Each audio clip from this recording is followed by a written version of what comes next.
প্রথমে একটা তড়িৎ আধান করতে হবে। তড়িৎ আধান সেটা আমরা পাচ্ছি কুলম্বের সূত্র থেকে।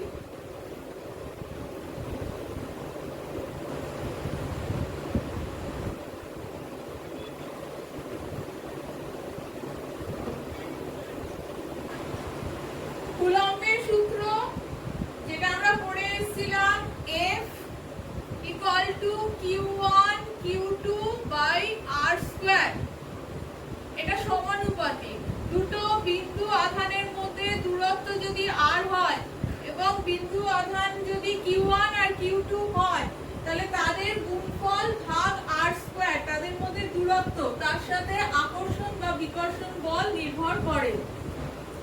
তাহলে আকর্ষণ বা বিকর্ষণ বল তাহলে কুলম্বের সূত্র কখন প্রযোজ্য হয়? যখন আধান দুটো বিন্দু আধান হয় আর তাদের মধ্যে দূরত্বটা খুব কম হয়, ফার্মি হয়, সেই দুটো কন্ডিশনে কুলম্বের সূত্র প্রযোজ্য। তাহলে এখান থেকে আমরা টার্ম পাচ্ছি আধান। আমরা তড়িতের জানি যে দুরকম তড়িৎ আছে, যদি একটা জায়গায় উৎপন্ন হয় সেখানেই স্থির থাকে তাহলে তাকে বলবো স্থির তড়িৎ, আর যদি সেটা চলাচল করে তাহলে সেটা হচ্ছে কি প্রবাহী তড়িৎ। এবার স্থির তড়িৎ এর ক্ষেত্রে কুলম্বের সূত্র আমরা পড়ে এসেছি। এখান থেকে আধান পাচ্ছি আমরা একটা কথা। তাহলে আমাদের তিনটে জিনিসে যেতে হবে। এখানে একটা এটাকে সমান চিহ্ন করতে গেলে একটা কে ধ্রুবক দেওয়া হয়েছিল, যাকে মাধ্যমের ভেদ্যতা বলে। এই ভেদ্যতাটা দুটো আধানের মধ্যবর্তী মাধ্যমের উপর নির্ভর করে। মাধ্যমটা কি আছে? বায়ু থাকলে ভেদ্যতার মান কি হয়? 1 হয়। তাহলে এবারে কুলম্বের সূত্র থেকে যে আমরা তড়িৎ আধান কথাটা পেলাম, সেই তড়িৎ আধানটা কি? কোন বস্তুর মধ্যে যদি তড়িৎ দেওয়া হয় তাহলে ও যে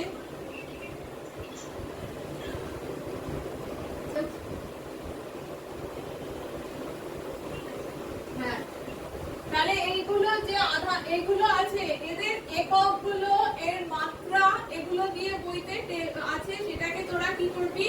টেবিল করে নিতে হবে তোদের, তাহলে মুখস্থ করতে সুবিধা হবে।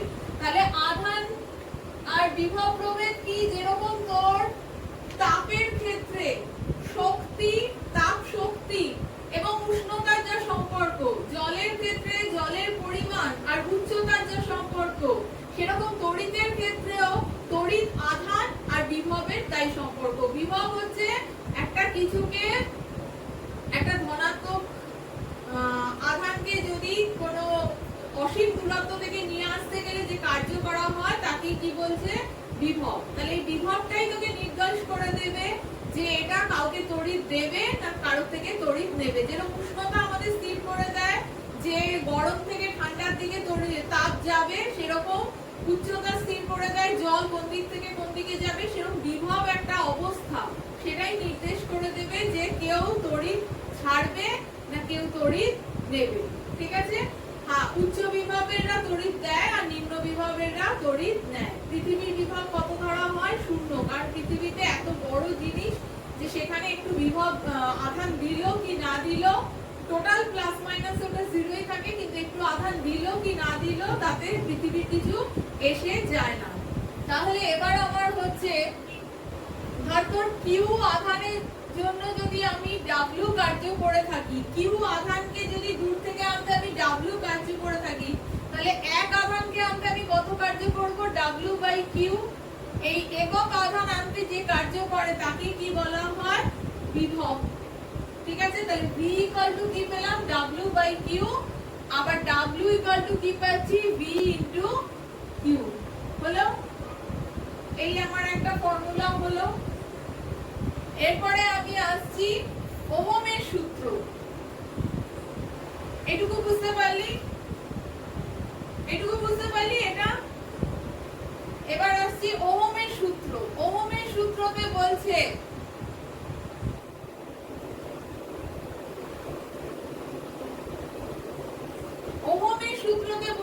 যে কোনো পরিবাহীর মধ্যে যদি আমরা দুই প্রান্তে, পরিবাহীর দুই প্রান্তে যদি বিভব V1 আর V2 হয় আর কারেন্ট যদি এইভাবে যায়, তাহলে V1 বড় কার থেকে? সমান কি বিভব প্রভেদ। এই বিভব প্রভেদ কার উপর নির্ভর করবে? বিভব প্রভেদের সাথে কে সমানুপাতিক হবে? তড়িৎ প্রবাহ মাত্রা। তড়িৎ প্রবাহ মাত্রাটা কি? Q/T, আধান ভাগ সময়।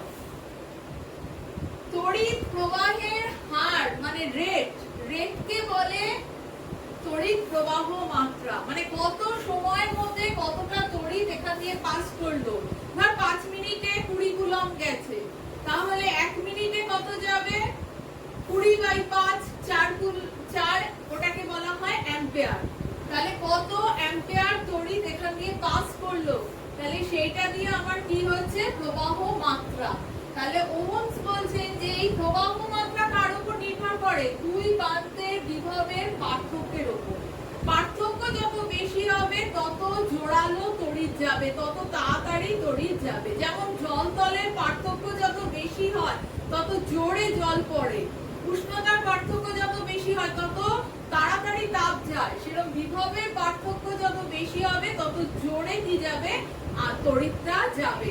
তাহলে এটা ডাইরেক্টলি প্রপোর্শনাল মানে সমানুপাতিক। তাহলে V যদি না পদার্থের উষ্ণতা ও অন্যান্য ভৌত অবস্থা স্থির থাকে, কারণ উষ্ণতা বা অন্যান্য চাপ, আলো ইত্যাদির উপর কিন্তু এই সম্পর্কটা নির্ভর করে। এবার V I R, এই আরটা কি? একটা ধ্রুবক, যেটা কোন পদার্থ আমি নিয়েছি তার উপর নির্ভর করছে। এই ধ্রুবকটা কোন পদার্থ নিয়েছি তার উপর নির্ভর করছে। একেই কি বলা হয়? রোধ বলা হয়। তাহলে রোধ এমনি প্রকৃতপক্ষে কি? রোধ কথাটা কিন্তু আমি তাপের শেষের দিকে বলেছিলাম। রোধ কি? কোন পরিবাহীর মধ্যে দিয়ে যখন তড়িৎ যায় তখন কিন্তু পরিবাহী সেই তড়িৎটা যেতে দিতে বাধা দেয়। সেই বাধা দেওয়াটাকেই কি বলা হচ্ছে? রোধ। তাহলে রোধ যত বেশি হবে প্রবাহ মাত্রা কিন্তু তত কম হবে, এবং গুণফলটা কি হবে? তোর বিভব প্রভেদের সঙ্গে সমান হবে। তাহলে V IR, এটা ওহমের সূত্র থেকে আমরা বলতে পারছি। তাহলে যেসব পরিবাহী এই ওহমের সূত্র মেনে চলে তাদের বলে ওহমীয় পরিবাহী। তাদের ক্ষেত্রে গ্রাফটা V/I গ্রাফটা এরকম হয়।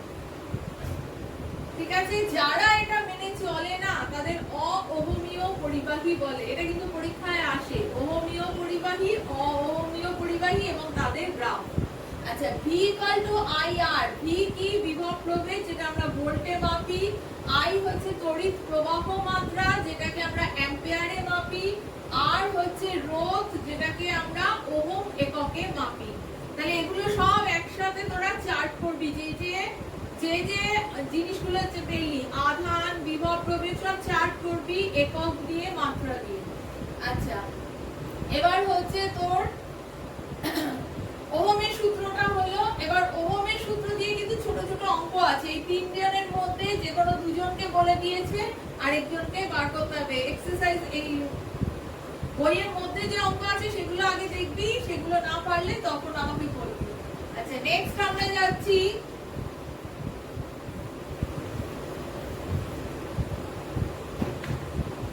রোধ কি কি বিষয়ের উপর নির্ভর করে। রোধ কি কি বিষয়ের উপর নির্ভর করে? ঠিক আছে, বলছে যে একটা হচ্ছে দৈর্ঘ্য, দৈর্ঘ্যের উপর নির্ভর করে। দৈর্ঘ্য। একটা হচ্ছে প্রস্থচ্ছেদ, প্রস্থচ্ছেদের উপর নির্ভর করে। প্রস্থচ্ছেদ মানে এই তারটা মোটা না সরু, মোটা তার না সরু তার, তার উপর নির্ভর করে। আরেকটা হচ্ছে তোর উপাদান, উপাদানের উপর নির্ভর করে। তাহলে এই তিনটে জিনিস আমরা জানলাম। এবার দৈর্ঘ্যের উপর কিভাবে নির্ভর করে? আমি এইখান থেকে এই পয়েন্ট থেকে এই পয়েন্টে কানেকশন করব, এইটুকু আমি তার নেব, তার দৈর্ঘ্য কত হলো? L। কিন্তু আমি ধর সোজা টানতে পারছি না তারটাকে, তখন আমি কানেকশনটাকে একটু ঘুরিয়ে আমায় করতে হচ্ছে, তাহলে তখন তারের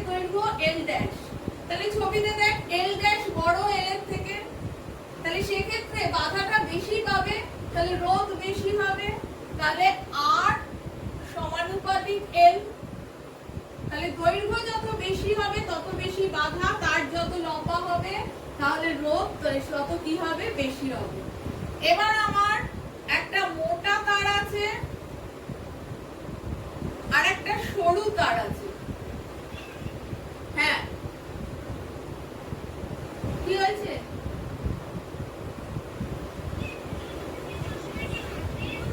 হ্যাঁ, আচ্ছা, একটা মোটা তার আছে, একটা সরু তার আছে। এর প্রস্থচ্ছেদ A1 A2, এটা বড়, এটা মোটা। তাহলে এর মধ্যে দিয়ে কারেন্ট সহজে পাস করতে পারবে, কারণ মোটাতে বাধা কম পাবে। আমার যদি চওড়া রাস্তা থাকে তাহলে গাড়ি ভালো যেতে পারে, সরু রাস্তায় গাড়ি যেতে ঝামেলা হয়, তাহলে এখান দিয়ে বাধা বেশি পাবে। তাহলে প্রস্থচ্ছেদ যদি বেশি হয় তাহলে রোধ কি হবে, কম হবে। রোধ কম হলে প্রবাহ মাত্রা কিন্তু ভালো হবে, জোরে কারেন্ট যাবে। যত বাধা কম তত জোরে কারেন্ট যাবে। তাহলে আর সমানুপাতিক 1/a, তার মানে আর এর সাথে এর সম্পর্ক কি, ব্যস্তানুপাতিক। প্রস্থচ্ছেদ বাড়লে রোধ কমে, প্রস্থচ্ছেদ বাড়লে রোধ কমে, প্রস্থচ্ছেদ কমলে রোধ বাড়ে। প্রস্থচ্ছেদ কমা মানে মোটা সরু তার, তখন রোধ বেশি হবে। আর প্রস্থচ্ছেদ বেশি মানে মোটা তার, তখন রোধ কি হবে, কম হবে। দুটোকে এক করে নিলে আর সমানুপাতিক L/A। এবার এই সমানুপাতিক চিহ্ন যদি আমি তুলতে চাই তাহলে একটা সমান চিহ্ন আনলে একটা ধ্রুবক হয়। এই ধ্রুবকটাকেই কি বলা হয়, রোধাঙ্ক। এই ধ্রুবকটা, সেটা কিসের উপর নির্ভর করে, উপাদানের উপর। রো নির্ভর করে কার উপর, উপাদানের উপর। কি দিয়ে তারটা তৈরি, কোন পদার্থ দিয়ে তারটা তৈরি। তামার তারের যেমন রোধাঙ্ক কম, রূপোর তারের সবচেয়ে কম, অ্যালুমিনিয়ামের কম, আবার অন্যান্য কিছুতে রোধাঙ্ক বেশি হলে তার মধ্যে দিয়ে তোমার কারেন্ট কম যাবে ইত্যাদি। তাহলে এই হয়ে গেল রোধাঙ্ক। তাহলে রোধাঙ্ক আরেকটা রাশি পেলাম যার আমার একক বার করতে হবে। রোধাঙ্কের একক, দেখ রোধের একক যদি আমার ওহম হয় তাহলে রোধাঙ্ক মানে রো কি হচ্ছে, এখান থেকে দেখ RA/L। রোধাঙ্ক হচ্ছে RA/L, এই যে গুণ করে দিয়েছি RA, আর L টাকে ভাগ করে এনেছি, রো করে রয়েছে। R মানে কি, ওহম। A মানে মিটার স্কয়ার, যেহেতু এটা ক্ষেত্রফল তাই মিটার স্কয়ার প্রস্থচ্ছেদ। আর L মানে দৈর্ঘ্য, মিটার, তাহলে কাটলে কি হচ্ছে, মিটার, তাহলে এটা হচ্ছে ওহম মিটার। সিজিএস এ হবে ওহম সেন্টিমিটার, আর এসআই তে হবে ওহম মিটার। এবার একটা জিনিস আমরা পাচ্ছি, আচ্ছা রোধের অনন্যককে বলে পরিবাহিতা। ঠিক আছে, রোধের অনন্যক হচ্ছে পরিবাহিতা। রোধের ঠিক উল্টো, 1/R। 1/R ইকুয়াল টু এটা পরিবাহিতা। মানে রোধ যদি বাধা হয়, পরিবাহিতা হচ্ছে কত ভালো যেতে পারে। ঠিক সেরকম রোধাঙ্কের অপোজিট কে বলা হয়,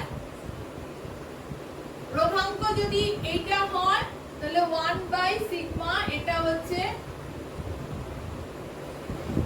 সিগমা ইকুয়াল টু 1/ρ। একে বলা হয় কি, এটা যদি রোধাঙ্ক হয়, এটা রোধাঙ্ক হয় তাহলে এটাকে বলে পরিবাহিতাঙ্ক। এর ঠিক অপোজিট অনন্যক। রোধাঙ্কের অনন্যককে বলে পরিবাহিতাঙ্ক। তাহলে এর এককটা উল্টে দে। রোধাঙ্কের একক আমরা কি পেয়েছি, ওহম মিটার। তাহলে ওহম বানান ইংরেজিতে কি, OHM। ওহম, OHM হলো ওহম। এটাকে উল্টে দিলে কি হয়ে যায়, MHO। একে কি বলা হয়, মো। আর মিটারকে উল্টে দিলে কি পাবো, মিটার ইনভার্স। মো মিটার ইনভার্স হচ্ছে পরিবাহিতাঙ্কের একক, আর ওহম মিটার হচ্ছে রোধাঙ্কের একক। তাহলে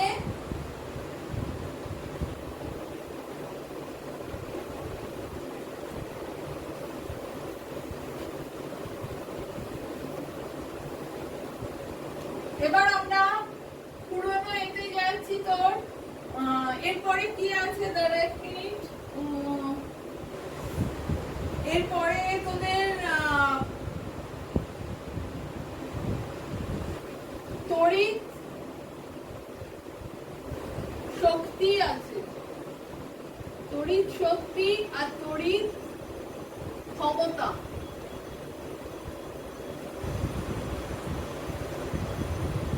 আচ্ছা, তার আগে আমি একটু জুলের সূত্র বলে নিই।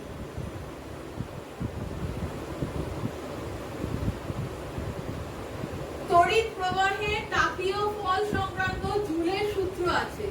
জুলের সূত্র তিনখানা আছে, তিনটে জুলের সূত্র আছে। 1 নম্বর বলছে যখন কোনো পরিবাহীর মধ্যে দিয়ে তড়িৎ যায় তখন পরিবাহীতে একটা তাপ উৎপন্ন হয়। দেখবি কোনো জিনিসের মধ্যে দিয়ে তড়িৎ গেলে সেটা কি হয়ে যায়, গরম হয়ে যায়। তাহলে এই উৎপন্ন তাপের পরিমাণটা কতটা তাপ উৎপন্ন হয়, এই নিয়েই জুল সূত্র দিয়েছে, তিনখানা সূত্র দিয়েছে। প্রথম বলছে উৎপন্ন তাপ সমান সমান I স্কয়ার। I মানে কি, প্রবাহ মাত্রা। যত জোরে কারেন্ট যাবে তত বেশি তাপ উৎপন্ন হবে। ঠিক আছে, শুধু প্রবাহ মাত্রার উপর না, প্রবাহ মাত্রার বর্গের সঙ্গে সমানুপাতিক। তাহলে প্রবাহ মাত্রা কিন্তু আমার একটু বাড়ালে, দুগুণ বাড়ালে 4 গুণ তাপ বেড়ে যাবে। তাহলে এর সাথে খুব বেশি পরিমাণ নির্ভর করে প্রবাহ মাত্রার সাথে উৎপন্ন তাপ। আবার H সমান সমান R, রোধের সঙ্গে সমানুপাতিক। যত বাধা পাবে, ঘষা খাবে, তত বেশি তাপ উৎপন্ন হবে। তাহলে রোধের সাথে সমানুপাতিক, এটা হচ্ছে 2 নম্বর। আর 3 নম্বর হচ্ছে H সমানুপাতিক কি, T, সময়ের সঙ্গে সমানুপাতিক। যত বেশি সময় ধরে আমি তড়িৎ পাঠাবো তত আমার কি হবে, তাপ বেশি উৎপন্ন হবে। দেখবি একটা জিনিস যতক্ষণ আমি কারেন্ট চালিয়ে রাখবো ওটা বেশি গরম হয়ে যায়। তাহলে সময়ের সাথে সমানুপাতিক। যখন এর সাথে এটা সমানুপাতিক আমি দেখছি তখন R আর T কি স্থির। যখন H এর সাথে I এর সম্পর্ক দেখবো তখন রোধ আর সময়কে স্থির রাখবো। যখন H এর সাথে R এর সম্পর্ক দেখবো তখন প্রবাহ মাত্রা আর সময় স্থির। যখন তাপের সঙ্গে সময় সম্পর্ক দেখবো তখন প্রবাহ মাত্রা আর রোধ কি স্থির। এবার তিনজনেই যখন পরিবর্তন হবে, প্রবাহ মাত্রা, রোধ আর সময় তিনজনেই যখন প্রবাহ পরিবর্তন হবে তখন এই সমানুপাতিক কি হবে, I স্কয়ার আর T। এই সমানুপাতিক I স্কয়ার আর T। এবার যখন আমি এই সমানুপাতিক চিহ্ন তুলে দেবো তখন একটা ধ্রুবক আসবে, সেটা নিচে আসবে, যেটাকে বলা হয় J। J কে বলা হয় তাপের যান্ত্রিক তুল্যাঙ্ক, যার মান 4.2 ক্যালোরি। ঠিক আছে, তাপের যান্ত্রিক তুল্যাঙ্ক। এটা আবার অন্য দিক থেকেও আসে। শক্তিকে তাপে পরিণত করলে, কার্যকে তাপে পরিণত করলেই এই যেটা আসে, H = W/J। W হচ্ছে কি, কার্য যখন তাপে পরিণত হয় তখন J দিয়ে ভাগ করতে হয়। আবার তাপ থেকে যখন কার্যতে যাব, কারণ কার্য আর তাপ কিন্তু একটা আরেকটা রূপে যেতে হয়, তখন এই যান্ত্রিক তুল্যাঙ্ক বা J দিয়ে ভাগ করতে হয়। এখানে সেই যেটাই এসছে সেটাই হচ্ছে কি, ধ্রুবক। এটাকে যদি আমি উপরে নিয়ে যাই 1/J বার করি তাহলে মানটা হয় 0.24। তাহলে উপরে লিখতে হয় 0.24 আর নিচে লিখতে হয় 4.2। এটাই হচ্ছে জুলের সূত্র। এবার এই জুলের সূত্রতে আমরা কার্য থেকে জুলের সূত্রতে কিভাবে আসবো, কার্যে বলছে W/Q = V। W/Q = V, কারণ আমাদের বিভবের সংজ্ঞাতে কি ছিল, যে একক আধানকে নিয়ে আসতে গেলে, অসীম থেকে নিয়ে আসতে গেলে যে কাজ করা হয় তাকেই কি বলা হয়, বিভব। বিভব মানে একক আধানকে নিয়ে আসতে গেলে। তাহলে কিউ আধানের জন্য যদি W কাজ করি তাহলে একক আধানের জন্য কি হবে, W/Q, সেটাই হবে কি, বিভব। এবার দেখ H = W/J। এই W টা কি, তাহলে W ইকুয়াল টু কি পাচ্ছি V ইনটু Q, এখান থেকে পাচ্ছি W equal to V into Q। V এর জায়গায় আমি বসিয়ে দিচ্ছি IR, কোত্থেকে পেলাম? ওহমের সূত্র থেকে। ওহম বলছে V সমানুপাতিক I, সেখান থেকে পেয়েছিলাম V ইকুয়াল টু IR। তাহলে এই IR টা এখানে বসিয়ে দিচ্ছি V এর জায়গায়। Q মানে কি? I মানে কি?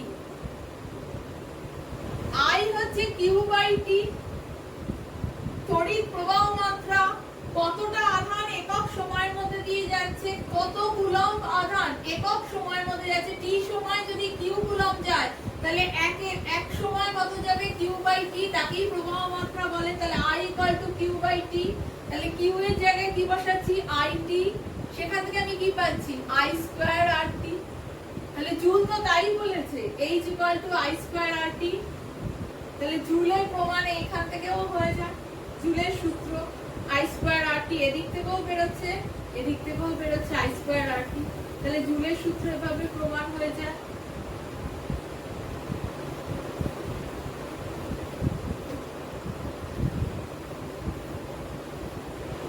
তোরা একটু আনমিউট করে আমায় বলতো, বুঝতে পারলি কি?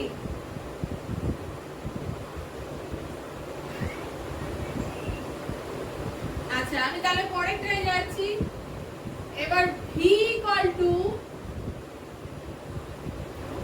টু অনেকগুলো V না P, সরি। এবার আগে আসছি তড়িৎ শক্তি।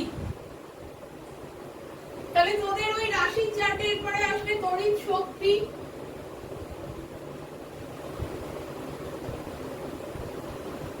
তড়িৎ শক্তির আগে তড়িৎ ক্ষমতা আছে।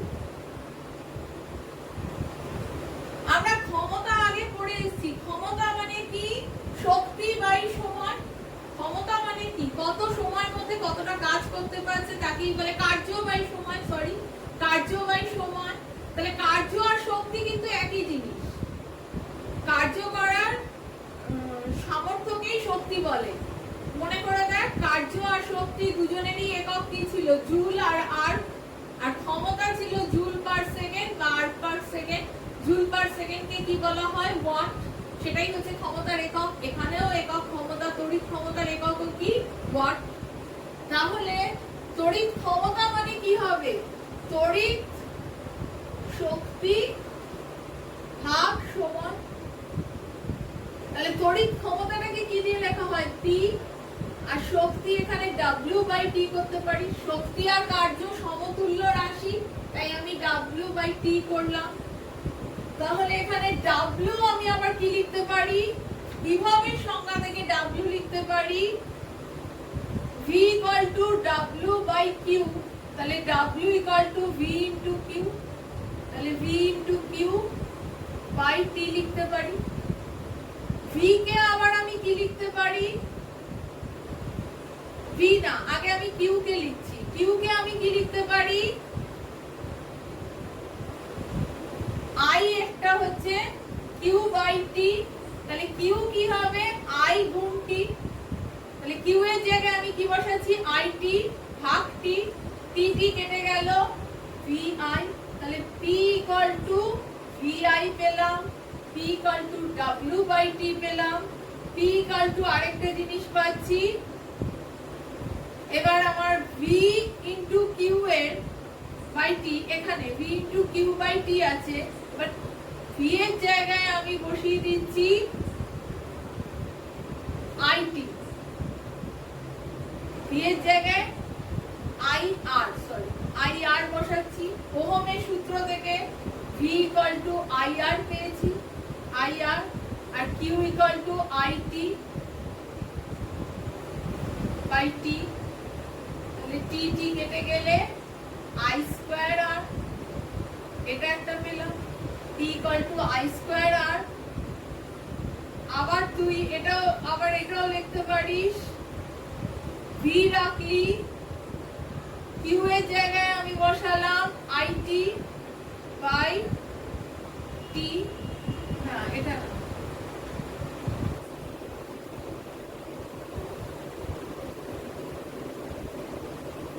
I আই এর জায়গায় আমি বসাচ্ছি এই যে আই স্কয়ার আর, আই এর জায়গায় আমি বসাচ্ছি V by R, I equal to V by R, তাহলে আই স্কয়ার কি হবে V square by R square into এখানে আর আছে, আর আর কাটলে ভি স্কয়ার বাই আর, তাহলে P equal to V square by R হয়। তাহলে পি চার রকম হয়, পি ইকুয়াল টু একটা পাচ্ছি ডাব্লিউ বাই টি, একটা পাচ্ছি আই ইনটু ভি, একটা পাচ্ছি ভি স্কয়ার বাই আর, আবার পাচ্ছি আই স্কয়ার আর।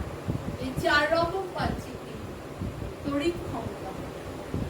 ঠিক আছে, তাহলে এই হয়ে গেল তড়িৎ ক্ষমতার এটা। তড়িৎ ক্ষমতার একক হচ্ছে ওয়াট, আর বাড়িতে যে মাপা হয় সেটা হচ্ছে BOT, board of trade unit, সেটা মাপা হয় তোর কিলোওয়াট আওয়ারে। কিলোওয়াট আওয়ারে, বিওটি মানে বোর্ড অফ ট্রেড ইউনিটই হলো কিলোওয়াট আওয়ারে। তাহলে ওয়াটে এরকম ভাবে 4টে বাল্ব 5টা বাল্ব দেখবি অঙ্ক করে দেওয়া আছে, এত ঘন্টা চললো, তাহলে 1 মাস মানে 30 দিনে কত ঘন্টা চলবে, ওয়াটে আসবে, তাকে 1000 দিয়ে ভাগ করে কিলোওয়াট নেওয়া হবে, ঘন্টায় তো মাপাই হচ্ছে এত ঘন্টা চললো, কিলোওয়াট আওয়ার, সেটাই হচ্ছে তোর BOT, board of trade unit. তড়িৎ ক্ষমতা হলো, আচ্ছা এর মধ্যে আরেকটা জিনিস আমি বাদ দিয়ে গেছি, সেটা হচ্ছে তুল্য রোধ। তুল্য রোধটা পড়াতে হবে। যখন অনেকগুলো আমি রোধ নেব, অনেকগুলো রোধ নেব, তখন দুভাবে আমি কানেক্ট করতে পারি। এক হচ্ছে এইভাবে, একে বলা হয় শ্রেণী সমবায়।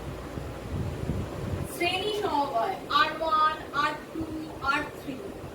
এখানে যদি আমি আর এই টুকরো টুকরো রোধ না থেকে এই পুরোটাতে একটা রোধ আমি কল্পনা করি, তাহলে এর বদলে টুকরো টুকরো রোধের বদলে একটা পুরোটা একটা রোধ কল্পনা করি, তাহলে একে বলা হয় এর তুল্য রোধ। তাহলে R equal to R1 plus R2 plus R3, এটা হয়ে যায় শ্রেণী সমবায়। আর সমান্তরাল সমবায়টা এরকম হয়, প্যারালাল।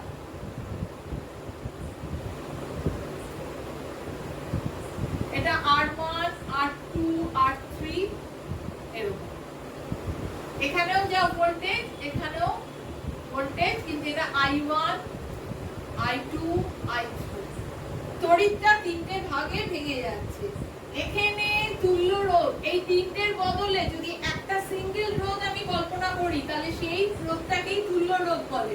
এখানে ফর্মুলা হচ্ছে তুল্য রোধ 1/R1 plus 1/R2 plus 1/R3। এই দিয়ে অঙ্ক করতে দেয়, ছোট ছোট ধর 4 5 6 এরকম রোধ দেওয়া আছে, তার তুল্য রোধ শ্রেণী সমবায় কত হবে, তাহলে যোগ করে দিলেই হবে।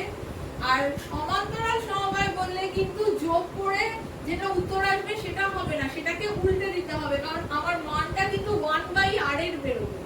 যোগ করে এখানে ক্যালকুলেশন করে কিন্তু 1/r বেরোবে, লাস্টে r দিয়ে কিন্তু উত্তর দিতে হবে। তাহলে আমার যদি এইটাকে যোগ করে 15 6 হয়, তাহলে r ইকুয়াল টু কত হবে 6 এর 15। এই উল্টাতে কিন্তু ভুলে গেলে চলবে না, লাস্টে উল্টে দিতে হবে সমান্তরাল সমবায়। তাহলে এখানে একটা জিনিস আছে, এখানে একটা প্রমাণ আছে যে সবচেয়ে বড় রোধ যেটা এই তিনজনের মধ্যে, ধর এটা 4 এটা 5 এটা 6, তাহলে এটা হচ্ছে সবচেয়ে বড়, এর মানের থেকেও এটার মান বেশি হয়, কারণ এগুলো যোগ করে দিচ্ছে তো, তারপরে এটা বড় হবে। আরেকটা ভাবে প্রমাণ করা যায় যে r মাইনাস সবচেয়ে বড়, যদি তোর আমি এইটাকেই ধরি R1 কেই ধরি, এটাকেই সবচেয়ে বড় ধরলাম R1, তাহলে r minus R1 equal to R2 plus R3। তাহলে এই জিনিসটা তো একটা পজিটিভ রাশি, এটা তো আর ঋণাত্মক হবে না, এটা তো ধনাত্মক হবে, দুটো জিনিসের যোগফল।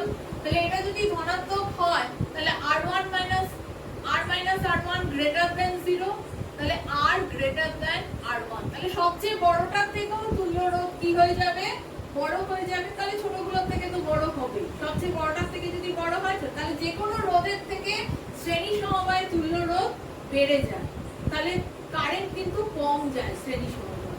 সেই জন্য বাড়িতে শ্রেণী সমবায় ইউজ করা হয় না, এখানে আই থাকে সবটার মধ্যে দিয়ে সমান আই। এখানে যেমন তিনটে আই হয়ে যাচ্ছে, এখানে কিন্তু একটাই আই থাকে। এখানে আবার বিভবটা সমান থাকে, দুই প্রান্তের বিভব সমান, এখানে আবার দুই প্রান্তের প্রবাহ মাত্রাটা সমান থাকে,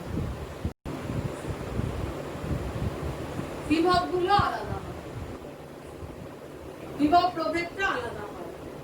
আচ্ছা, এবার হচ্ছে এইখানে তোর বলতে হবে যে তুল্য রোধটা কিন্তু সবচেয়ে ছোটটার থেকেও কম হয়। এখানে দেখ, সবচেয়ে ছোট যদি আমি R1 কেই ধরি 4, এটা 5, এটা 6, তাহলে সবচেয়ে ছোটকে R1, তাহলে 1 - R * 1 - R1 ইকুয়াল টু এটা রইল, এটাও একটা পজিটিভ রাশি, তাহলে এটা গ্রেটার দেন 0 হয়ে যাচ্ছে। তাহলে 1/R গ্রেটার দেন 1/R1, তাহলে এবার কোনাকুনি গুণ করে দিলে R1 গ্রেটার দেন R, তাহলে তুল্য রোধটা সবচেয়ে ছোট থেকেও কম হয়ে যাচ্ছে। তাহলে এক্ষেত্রে কিন্তু কারেন্ট খুব ভালো যেতে পারবে, কারণ রোধ অনেক কমে যাচ্ছে। এইভাবে যুক্ত করলে কিন্তু তুল্য রোধ কমে যাচ্ছে, ছোট থেকেও কম হয়ে যাচ্ছে, তাহলে অন্য থেকে কম হবে। আর এইভাবে যুক্ত করলে কিন্তু রোধ বেড়ে যাচ্ছে, বড় থেকেও বেশি হয়ে যাচ্ছে। ফলে শ্রেণী সমবায়ে একটা দুটো এ দিয়ে দিয়েছে 40 ওয়াট আর 60 ওয়াট, একটা দেখবি রোধ বার করেছে P = V²/R ফর্মুলা দিয়ে রোধ বার করেছে। 40 ওয়াট বাল্ব আর 60 ওয়াট বাল্ব বলতে করে দিয়েছে যে এইখানে কিন্তু কম যেটার পাওয়ার 40 ওয়াট সেটা উজ্জ্বলতায় জ্বলবে, কিন্তু এই সমবায়ে দিলে যেটার পাওয়ার বেশি 60 ওয়াট বাল্ব সেটা কিন্তু বেশি উজ্জ্বলতায় জ্বলবে। সে কেন সেটা দিয়ে করিয়েছে। তড়িৎ ক্ষমতা হলো, আর তো আমি এই অবধি পড়াবো আজকে।